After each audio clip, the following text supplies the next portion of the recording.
In this quick how-to, we'll be showing you how an admin can find emails sent or received by a user within a specific time frame. To begin, open the GAT Plus tool and navigate to the Email Audit section. Now select User Statistics at the top. Make sure to select Summary Statistics. We'll now have to create our filter. You can do that by clicking the Create Filter button.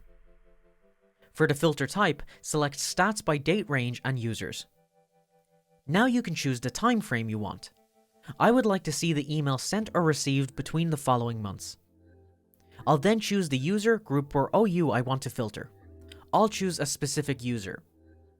Here are the statistics for this user. By selecting any statistic, you will be shown the emails corresponding to them. If your license includes GAT Unlock, you can even select an email and download a copy or remove the email permanently.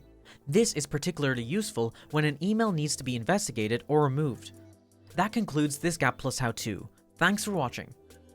If you enjoyed this GAT Labs video, please like and subscribe and ring the bell for regular updates.